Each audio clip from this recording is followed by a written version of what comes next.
এখন বর্তমানে কেউ যদি কথা বলে দেখবেন তার হয়তো মৃত্যু অথবা জেলখানা, নাহলে ব্যবসা প্রতিষ্ঠান তার বন্ধ করে দেওয়া হয়, নাহলে তার কেরিয়ার ধ্বংস করে দেওয়া হয়। এখন লোকজন দেখছে গত 15 বছরের যে আন্দোলন দেশে হয়েছে, সেই আন্দোলনে কিন্তু কেউ কারো কিন্তু উপকার করতে পারেনি। জনগণও এখন বুঝে গেছে এই আন্দোলন করে কোনো লাভ হবে না আমাদের। দেখুন, সবাই কোনো না কোনোভাবে প্রতিবাদ করতেছে ছাত্রদের উপর যে মনে করেন হামলা, তাদের যে দাবি। তাই আমি চিন্তা ভাবনা করলাম আমি গানে গানে মানুষের কাছে কিছু প্রতিবাদমূলক কথা বলবো, এবং আপনারা গান কটা আমার গানটা শুনবেন। প্রতিটা গানের লাইন মনে করেন আমার কিছু লেখা আর একজন কিছু গান লেখা ছিল, দুইজন মিলে গানটা আমরা এক জায়গাতে আর কি কম্পোজ করে করা আর কি। যে গানের কথা এবং গানে বর্তমান সময়ে শুধু এইটা না, আপনারা দেখেছেন অতীতেও কোনো দিন মনে করেন বাংলাদেশে কোনো সমস্যা হয়েছে, সেই টাইমে কিন্তু প্রতিটা গানই প্রতিবাদমূলক একটা করে গান করেছিলাম। এবার তো আমার মনে হয় না আমি পৃথিবীতে জন্ম হওয়ার পরে যে আমরা 71-এর যুদ্ধ কথা শুনেছিলাম, যুদ্ধ দেখিনি, এ আরে মনে করি সেরকম একটা যুদ্ধ দেখলাম। যে তার পরিপ্রেক্ষিতে মনে করেন গানটা আর কি প্রতিবাদমূলক গানটা আমি করেছিলাম। দেখুন, আপনি যে সমস্ত খেলোয়াড় বলেন, ক্রিকেটার বলেন, ব্যবসায়িক বলেন, তারা কিন্তু একটা দলের সাথে জড়িত। তারা কেউ না কেউ কোনো দলে আছে, কোনো হাতে রাজনীতির সাথে জড়িত আছে। তারা হয়তো সেই হিসেবে দলকে ভালোবাসাতে কোনো কথা বলেনি। আবার ব্যক্তিগত দল আপনি একজন মনে করেন যে আমি একজন সাধারণ পাবলিক হিসেবে যদি বের হয়ে আসি, এই মুহূর্তে আপনি সবাইকে মনে করেন আমরা দেশে জ্বালাও পোড়াও চাই না, আমরা শান্তি চাই।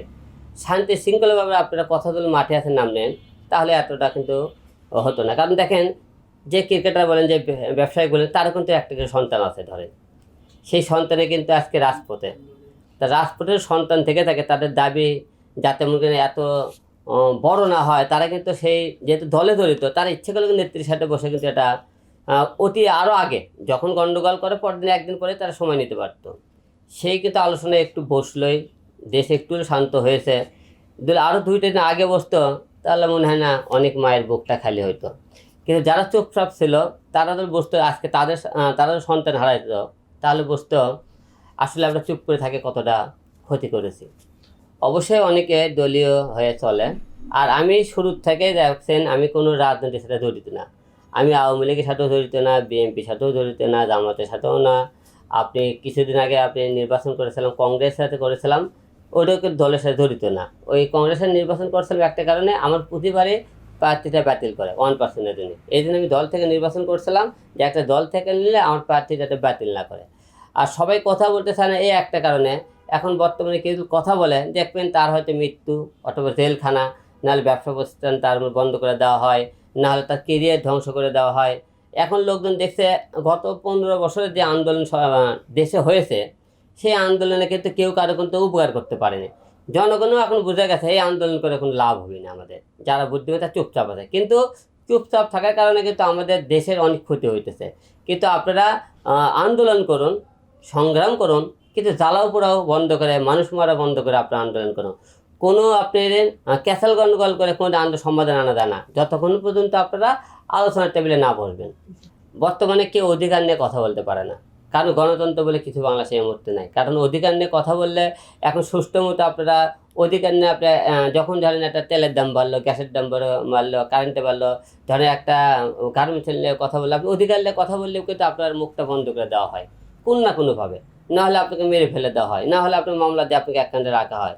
তো মনে করেন প্রতিটা লোকের একটা সব দিন শেষে একটু পরিবারের কথা ভাবে, যে আমি ধরেন আপনার পরিবারে শুধু আপনি আয় রোজগার করেন, আপনার যদি কোনো কিছু হয় আপনার এই পরিবারের 5টি লোকের কি হবে। অনেক কিছু মনে করেন ভেবে মানুষ অধিকারের কথা ভুলে গিয়েছে, আন্দোলন করা ভুলে গিয়েছে, চুপ হয়ে কেন আছে, এই একটা কারণে। অধিকার দেখালে তার কোনো না কোনো সাইডে ক্ষতি হইতেছে। যাদের যারা ছাত্ররা বলেন এবং অনেক দিন মজদুরও আমি দেখেছি, আমার এখানে মনে করি যে গত কয়েকদিন মনে করেন সন্ত্রাসের মুখে হামলা করলে, ছাত্র হামলা করার পরে পরে গুলি শুনলো, সেই গুলিটা কিন্তু সেই ছাত্রকে এবং হামলাকারী না লেগে একটা রিক্সাওয়ালা বুকে লাগলো, একটা রিক্সাওয়ালা মারা গেল।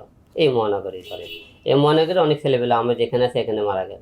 তো খালি কিন্তু ছাত্ররাও মারা যায়নি, অনেক সাধারণ খেটে খাওয়া মানুষও মারা গেছে। এতে কি হচ্ছে কিন্তু দেশের কোনো এই যে কখন মারা গেছে, মারা গেছে, দেশে কি কোনো উপকার হয়েছে?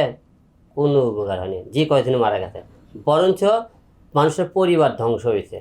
তা এইরকম প্রতিটা লোককে বুক পাঠিয়ে দিলে মারা যায়, হয়তো 6 দিন 7 দিন 15 দিন আপনি আমাকে না হয়েছে আপনি, আমি হিরোল মারা গেলাম 10 দিন 15 দিন মিডিয়াতে খুব হইচই হবে, তারপরে আস্তে আস্তে আবার মনে করি যে কিছু হবে।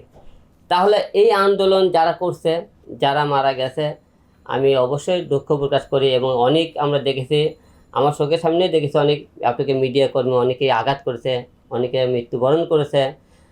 যারা মিডিয়ার উপর আমি দেখেছি, অনেক লোক এবার মিডিয়ার উপর রাগ আমি দেখি। রোডে ঘাটে আমি যখন একটু ঘুরতে গেছি, অনেক ওই মিডিয়ার উপর, পুলিশ এদের উপর খুবই রাগ, এরা মনে করে উল্টোপাল্টা নিউজ প্রচার করতেছে, এদেরকেও ধরো। তো এই যে মানুষের একটা আক্ষেপ, এই আক্ষেপে অনেক কিন্তু মারা গেছে। যারা মারা গেছে তাদেরকে ধৈর্য ধারণ করুন। আল্লাহ পাক আপনাদের সবাইকে বেহেশত নসিব করুক।